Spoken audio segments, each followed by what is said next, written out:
Inter-Fluminense 0-2, si chiude l'avventura dell'Inter al mondiale per club. L'Inter è eliminata agli ottavi di finale di questo mondiale, un risultato minimo raggiunto da parte dell'Inter, un po' deludente perché supera un girone ampiamente alla portata e poi esce contro un avversario come il Fluminense sicuramente alla portata. L'Inter quindi chiude una stagione interminabile con 63 partite, questa era la 63esima che andiamo ad analizzare insieme come sempre nel format del giorno dopo, in cui vi parlo di 5 cose che potreste non aver visto. E allora ben ritrovati amiche e amici passioniteristi in questo episodio in cui parliamo di questioni di campo, di tattica, di spunti che ci hanno girato anche i nostri amici dagli Stati Uniti. Vi invito a lasciare un mi piace, se non l'avete ancora fatto clic sul tasto iscriviti, così non vi perdete neanche uno dei nostri contenuti e soprattutto poi in diretta alle 19:30 leggerò i vostri commenti, quindi vi aspetto. Voglio andare in ordine un pochino sparso questa volta, parlando di questo mondiale e di questa partita in modo particolare che si è giocata a Charlotte in delle condizioni ai limiti della praticabilità, come è stato un po' tutto il percorso di questo mondiale che porta con sé, secondo me, tante discussioni che bisognerà fare sull'organizzazione di questo mondiale, di questi periodi a queste latitudini. E abbiamo avuto Franco a Seattle, Franco Marelli, abbiamo avuto Franco Lanzi invece a Los Angeles, il nostro Fabio che invece ieri si è collegato da Charlotte. Tutti ci hanno parlato di condizioni ai limiti della praticabilità. A Seattle un pochino meglio la situazione, ma tra campi sabbiosi, tra temperature altissime, campi sintetici, orari, con l'Inter che gioca contro il Fluminense alle 15 di un lunedì lavorativo e poi ci si lamenta degli spalti vuoti. Vorrei ben vedere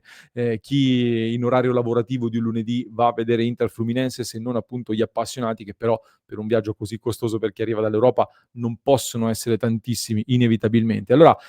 tutto quanto questo contesto rende un mondiale interessante, perché mi stava gasando sempre un po' di più questo percorso con anche diverse sorprese, però di valorizzazione del calcio alla fine ce n'è stato veramente poco e soprattutto rende per tante squadre europee questo torneo sempre più una grande occasione per fare l'arraffa, il bottino e scappa quanto prima, torna quanto prima in Europa, perché c'è da preparare una nuova stagione che sarà molto intensa e non puoi rischiare di condizionarla troppo in un mondiale che sta mettendo in seria difficoltà tutti quanti. Questo non è un alibi per le prestazioni deludenti di un Inter che comunque aveva tante assenze, è sicuramente un fattore che però sta incidendo su un mondiale che potrebbe replicarsi nel 2029, anche se ci sono altre candidate, si ripeterà sicuramente tra un anno con le nazionali, vedremo se ci sarà l'Italia. E seconda cosa che volevo portarvi però, ed entriamo sulle questioni di campo e su Inter Fluminense. Inter Fluminense e in generale questo mondiale si chiude con la sensazione sempre più netta di un Inter che per l'ennesima volta va in underperformance sui gol segnati rispetto agli expected goal e in overperformance sui gol subiti rispetto agli expected goal subiti. Cioè, se faccio questo discorso nel mio corso di data analyst che sto frequentando e che sto concludendo in queste settimane, probabilmente mi tagliano le mani. Però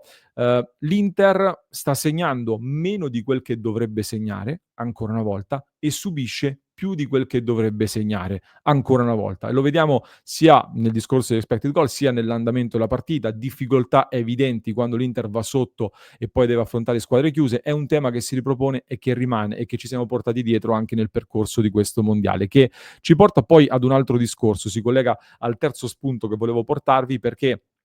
è giusto concentrarsi sulle occasioni fallite. Lo stesso Chivo, dopo la partita col Monterrey, si è concentrato sul dover migliorare la conclusione, sul dover migliorare l'essere cinici sotto porta, ed è un tema assolutamente importante. Però io quello che mi porto a casa da Inter Fluminense soprattutto e un po' dal mondiale, il tema della difesa, che è un tema non più rimandabile. Lo stesso Chivu aveva individuato, ve l'ho raccontato, mi è stato confermato anche dietro le quinte, che Chivu ha individuato come prima situazione da migliorare la fase difensiva, non solo il discorso della difesa, ma la fase difensiva tutta. L'Inter nelle ultime 5 partite un solo clean sheet, è andata sempre sotto nei primi tempi, 63 partite stagionali, 39 vittorie, 14 pareggi, 10 sconfitte, 119 gol fatti, 62 gol subiti, sono tanti. Urge parlare della difesa e della fase difensiva, dove ieri io,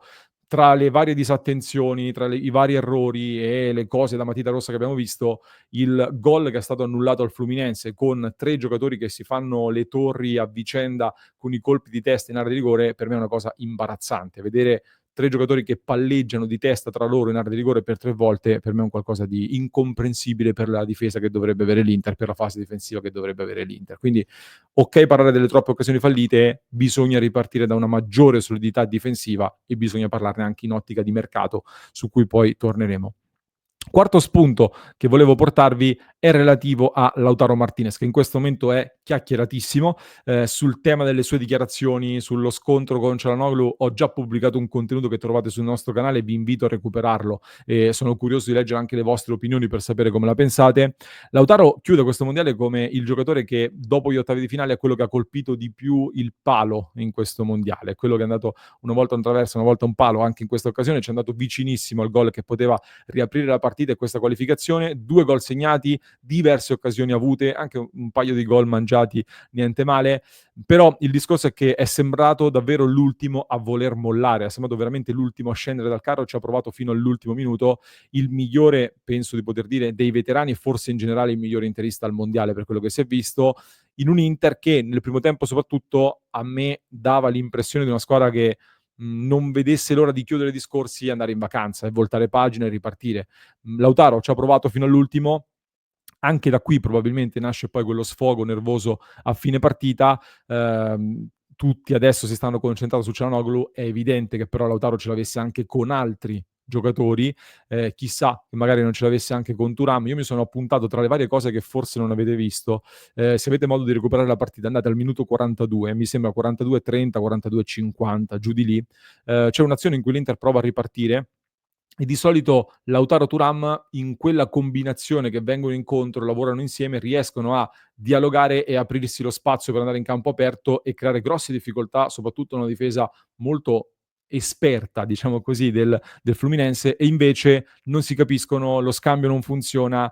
un'intesa che è sembrata veramente in difficoltà. Quindi io quello l'ho interpretato subito come un segnale che non mi era piaciuto molto, alla luce delle dichiarazioni di Lautaro dopo, chissà che non possa esserci anche questa cosa dietro. Quinto spunto da portarvi poi su questa partita, quello relativo ai cambi, perché nel secondo tempo poi arriva una scossa da parte dell'Inter, che non arriva solo da Lautaro, anche se è stato quello più incisivo in zona gol, o comunque quanto in termini di occasione è stato quello più vivo, ma la scossa arriva anche e soprattutto dai cambi e anche dal cambio modulo, perché ancora una volta l'impatto di Sucic è molto positivo, molto verticale lui nella sua idea di calcio, mi è piaciuto molto. Anche Carboni ci ha provato a farsi vedere, anche se io su Carboni ragazzi non sono d'accordo con tanti che confermano, che dicono bisogna tenerlo, non lo so, secondo me va mandato a giocare, Genoa di cui si sta parlando potrebbe essere davvero la scelta giusta. Luis Enrique contribuisce a questa scossa finale, anche se lui commette tanti errori. Chivu poi temporeggia un pochino perché il nostro Fabio che era allo stadio era proprio dietro la panchina dell'Inter, come vedete anche in questa immagine che ci ha inviato, e poco dopo l'ingresso di Luis Enrique, evidentemente in panchina gli avevano proposto di valutare un cambio modulo e Chivu invece aveva detto aspettate un po', aspettate ancora, poi dopo effettivamente l'Inter passa al 4-4-2 o 4-2-4 in fase molto offensiva, che dimostra ancora una volta come Chivu comunque sia pronto a cambiare, pronto a valutare delle soluzioni anche estreme, sempre chiaramente da contestualizzare con il fatto che mancavano diversi giocatori, da contestualizzare anche col fatto che affrontavamo dei brasiliani con un'età molto avanzata e che nel secondo tempo erano molto calati, mentre l'Inter con questi cambi ha aggiunto soprattutto brillantezza, forze fresche, sia fisicamente che mentalmente soprattutto, e questo sarà il vero tema secondo me al rientro dagli Stati Uniti. Brillantezza, freschezza fisica, ma soprattutto mentale evidentemente. Ce n'è tanto bisogno e lo abbiamo visto anche nella scossa del finale di partita che non ha portato a questo ribaltone che avrebbe permesso all'Inter di affrontare verosimilmente l'Al-Hilal che ha battuto poi il Manchester City. Non so ecco se il risultato dell'Inter avrebbe poi influito in qualche modo sull'Al-Hilal, però tendenzialmente l'Inter avrebbe affrontato l'Al-Hilal e avrebbe ritrovato Simone Inzaghi regalandoci dei giorni piuttosto piccanti da qua a venerdì. Invece l'Inter torna a casa con una nota bonus che vi voglio dare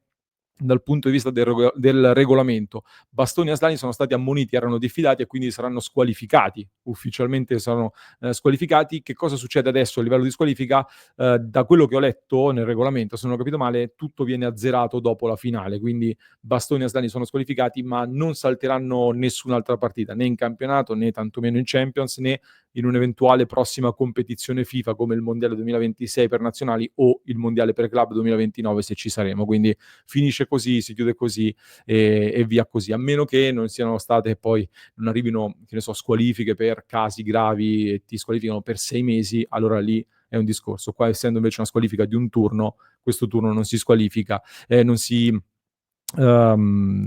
sconta, ecco, e finisce dunque così. Questi sono alcuni spunti dunque che mi sono appuntato su questa partita e un po' allargando il discorso a questo mondiale in cui l'Inter dal girone fino al River sembrava un percorso in crescita che però poi si è arrestato contro il Fluminense alla luce anche delle tante assenze con Frattesi che è stato l'ultimo ad aggiungersi alla truppa di giocatori rientrati a Milano. Fatemi sapere un po' voi quali notizie vi portate a casa. Nelle prossime ore vi porterò un nuovo approfondimento, tra l'altro, su un altro tema che solleva questo mondiale. Poi ci legheremo anche ai discorsi di mercato e non soltanto. Quindi vi ricordo di cliccare sul tasto iscriviti, vi ricordo di entrare a far parte del club di Passione Inter su www.passioneinter.club per entrare a far parte della nostra community con interisti da tutto il mondo, dove la chat in questo momento è rovente perché ci stiamo confrontando su tutti questi temi. Quindi vi aspetto nel club, mi raccomando. Vi lascio con un altro approfondimento che trovate in descrizione per chi ci ascolta in podcast, mentre per chi ci segue su YouTube vi basta cliccare qui.